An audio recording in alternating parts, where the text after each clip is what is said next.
بسم اللہ الرحمن الرحیم۔ ناظرین، قوم سمود قوم عاد کے بعد گزری۔ قوم سمود کے لوگ نرم زمین سے مٹی لے کر محل تعمیر کرتے اور پہاڑوں کو تراش تراش کر گھر بناتے۔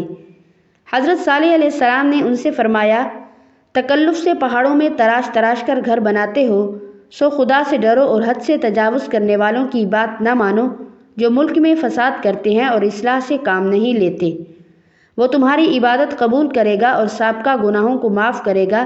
میرا رب دعاؤں کو قبول کرنے والا ہے۔ قوم نے جواب دیا کہ اے صالح، تو اس سے پہلے ہمارے لیے امیدوں کا مرکز تھا، یعنی اس بات سے پہلے ہمارا خیال تھا کہ تو عقل مند اور دانش مند ہے۔ اب یہ تمہارا عجیب نیا پروگرام ہے کہ تو ہمیں صرف ایک اللہ کی عبادت کا کہتا ہے اور بتوں کی عبادت سے روکتا ہے، جن کی ہم عبادت کرتے ہیں۔ تو کہتا ہے کہ اپنے باپ دادا کے دین کو چھوڑ دو۔ جس کی طرف تو ہمیں بلا رہا ہے اس کے بارے میں ہمیں بڑے شبہ ہیں۔ اگر تو سچا ہے تو اس پہاڑ کی چٹان، انہوں نے ایک چٹان کی طرف اشارہ کر کے کہا، کہ ایسی صفات کی حاملہ اونٹنی نکال دے تو ہم ایمان لے آئیں گے۔ کہا کہ وہ 10 ماہ کی حاملہ ہو، لمبے قد کی ہو، اور دیگر صفات کا بھی ذکر کیا۔ تو صالح علیہ السلام نے اپنی قوم سے کہا کہ اگر میں تمہاری طلب کردہ نشانیوں کے مطابق اونٹنی کا مطالبہ پورا کر دوں تو کیا تم ایمان لے آؤ گے، میری لائی ہوئی شریعت کو مان لو گے اور میری رسالت کی تصدیق کرو گے؟ انہوں نے کہا ہاں۔ حضرت صالح علیہ السلام نے ان سے ایمان لانے کا پختہ وعدہ لے لیا، پھر جائے نماز کی طرف پلٹے جو مقدر میں تھا، نماز پڑھی، پھر اپنے رب سے دعا کی، اے اللہ میری قوم کا مطالبہ پورا کر دے۔ اللہ تعالیٰ نے چٹان کو پھٹنے کا حکم دیا اور اس سے بہت بڑی 10 ماہ کی حاملہ اونٹنی نکلی، جو کہ ان کے مطالبہ کے عین مطابق تھی۔ جب انہوں نے سوال کے مطابق اونٹنی دیکھی تو انہوں نے اسے عظیم الشان معاملہ، ہیبت ناک منظر، قدرت عالیہ کا نمونہ، قطعی دلیل اور روشن برہان پایا۔ اس کے نتیجہ میں بہت سے لوگ ایمان لائے اور اکثر کفر و ضلالت پر اڑے رہے اور ہٹ دھرم بنے رہے۔ اب صالح علیہ السلام نے ان کو فرمایا کہ یہ اونٹنی میرے سچا ہونے پر دلیل ہے، اس لیے اس کو چھوڑ دو، وہ زمین میں کھائے اور اس کو نقصان نہ پہنچانا، ورنہ تم کو جلد عذاب آ پکڑے گا۔ تو قوم نے اس بات پر اتفاق کر لیا کہ یہ اونٹنی ان میں رہے گی اور وہ جہاں سے چاہے چرے گی، اور ان کے پاس ایک گھاٹ تھی۔ انہوں نے کہا کہ ایک دن ہم پانی پئیں گے اور ایک دن اونٹنی پانی پیے گی۔ تو جس دن اونٹنی کی باری ہوتی وہ اس گھاٹ کا سارا پانی پی لیتی، اور قوم اپنی باری والے دن کل کے لیے پانی جمع کر لیتے۔ جب اس حالت پر کچھ مدت لمبی ہو گئی تو انہوں نے متفقہ فیصلہ کیا کہ اس اونٹنی کی کونچیں کاٹ دیں، تاکہ اس اونٹنی کی مصیبت سے نجات پائیں اور سکون حاصل ہو اور پانی بھی کھلا مل سکے۔ اور قدار بن سبیان نے اس کام کی سرپرستی کی۔ وہ سرخ رنگ کا اور میلی آنکھوں والا تھا، اس کے وجود پر دھبے تھے۔ اور مفسرین حضرات میں سے ابن جریر نے ذکر کیا ہے کہ قوم سمود میں 2 عورتیں ایسی تھیں جنہوں نے اس کو اونٹنی کے قتل پر ابھارا۔ ان میں سے ایک کا نام صدوقہ بنت المحیہ تھا۔ یہ ایک مالدار خاندانی عورت تھی۔ اس کا خاوند مسلمان ہو گیا تو اس نے اس سے علیحدگی اختیار کر لی۔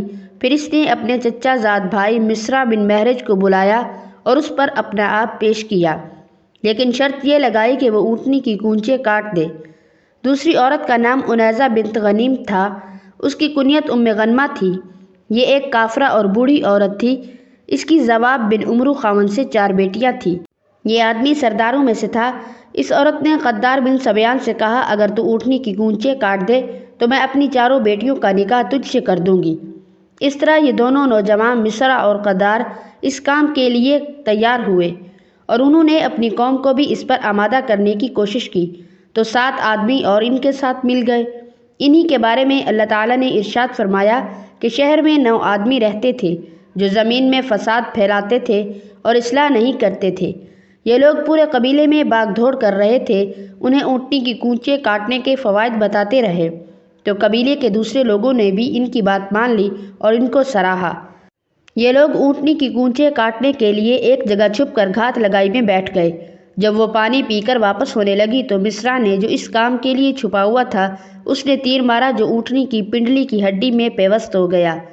پھر قدار بن سبیان نے آگے بڑھ کر تلوار سے اس پر حملہ کیا۔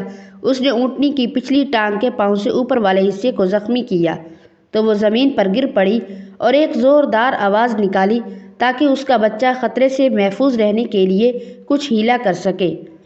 پھر غدار نے اونٹنی کے سینے پر نیزہ مارا اور اسے مار ڈالا، اور اونٹنی کا بچہ بھاگ کر پہاڑ کی ایک محفوظ چوٹی پر چڑھ گیا اور 3 دفعہ زور سے آواز نکالی۔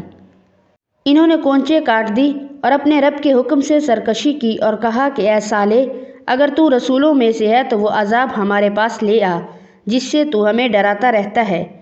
انہوں نے اپنی اس بات میں کفر کی انتہائی حدوں کو چھوا۔ پھر صالح علیہ السلام نے ان کو کہا، تم لوگ اپنے گھروں میں 3 دن تک فائدہ اٹھا لو، یعنی خوب کھا پی لو اور مزے اٹھا لو، یعنی موجودہ دن نکال کر 3 دن کی مہلت دی گئی۔ لیکن انہوں نے اس پختہ وعدہ کی بھی تصدیق نہ کی، بلکہ انہوں نے اور زیادہ دلیری کرنے کے لیے حضرت صالح علیہ السلام کو قتل کرنے کا پروگرام بنایا۔ انہوں نے ایک دوسرے سے قسمیں اٹھوا کر پختہ وعدہ کر لیا کہ ہم حضرت صالح علیہ السلام اور اس کے گھر میں ہم رات کو اچانک گھس کر اس کو اور اس کے گھر والوں سمیت قتل کر دیں گے۔ پھر اگر اس کے سرپرستوں اور متعلقین نے کوئی خون بہایا یا قصاص کا مطالبہ کیا تو ہم اس کی قتل کا صاف صاف انکار کر دیں گے۔ اللہ تعالیٰ نے ارشاد فرمایا، اور وہ ایک چال چلے اور ہم بھی ایک چال چلے، اور ان کو کچھ خبر نہ ہوئی، تو دیکھ لو ان کی چال کا کیا انجام ہوا ہے۔ ہم نے ان کو اور ان کی قوم سب کو ہلاک کر ڈالا، اب یہ ان کے گھر ان کے ظلم کے سبب سے خالی پڑے ہیں۔ اس میں نشانی ہے ان لوگوں کے لیے جو علم رکھتے ہیں اور جو لوگ ایمان لائے اور ڈرتے تھے، ہم نے ان کو نجات دی۔ اللہ تعالیٰ نے حضرت صالح علیہ السلام کے قتل کا منصوبہ بنانے والوں پر پتھر برسائے، ان کے سر کچل دیے اور باقی قوم کی ہلاکت سے پہلے ہی ہلاک کر دیا۔ یہ جمعرات کا دن کا واقعہ ہے جو ان کی مہلت کے دنوں میں سے پہلا دن تھا۔ تو اس دن سمود کی قوم کے باقی لوگوں کے چہرے زرد ہو گئے، جس طرح حضرت صالح علیہ السلام نے ان کو ڈرایا تھا۔ جب شام ہوئی سب پکار اٹھے، واہ، ایک دن تو گزر گیا۔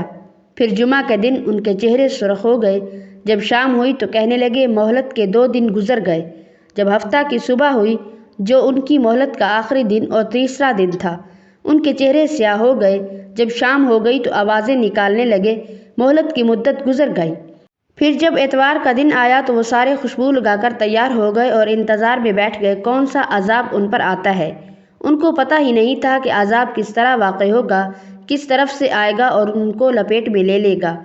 جب سورج نکلا اور چمکنے لگا تو آسمان سے ایک چیخ آئی اور ان کے نیچے سے زلزلہ آیا اور ان کی روحیں نکلنے لگیں، جانیں تڑپ تڑپ کر ختم ہونے لگیں، ان کی حرکات ٹھنڈی پڑ گئیں اور آوازیں بند ہو گئیں اور حقیقت معلوم ہو گئی، اور وہ اپنے گھروں میں اوندے منہ گرے پڑے تھے۔ محض ان کی لاشیں تھیں، ان میں کوئی حس و حرکت نہ تھی۔ مفسرین نے کہا کہ ان میں سے صرف ایک لڑکی بچی تھی جو پاؤں سے معذور تھی، اس کا نام کلبی بنت سلق تھا۔ اس کافرہ کو حضرت صالح علیہ السلام سے سخت دشمنی تھی۔ جب اس نے عذاب کو دیکھا تو خدا کی قدرت کی اس کے ٹانگیں درست ہو گئیں اور وہ بہت تیز دوڑی اور ایک عرب قبیلہ کے پاس آ کر رکی اور مکمل صورتحال کی خبر دی اور عذاب کا قوم پر نازل ہونے کا تذکرہ کیا۔ پھر اس نے پانی مانگا، پانی پیتے ہی وہ بھی ہلاک ہو گئی۔ اللہ تعالیٰ نے فرمایا کہ وہ دولت اور رزقی فراوانی میں آباد ہی نہیں رہے۔ خبردار، بے شک سمود اپنے رب کا انکار کیا۔ خبردار، سمود کے لیے پھٹکار ہے، یعنی قدرت کی زبان سے ان پر یہ آواز لگائی۔ اللہ تعالیٰ ہم سب کو نیک عمل کرنے کی توفیق عطا فرمائے اور ہم سب پر اپنا رحم عطا فرمائے، آمین ثم آمین۔ ناظرین، کمنٹ باکس میں اللہ تعالیٰ کے 99 ناموں میں سے ایک نام ضرور ٹائپ کریں۔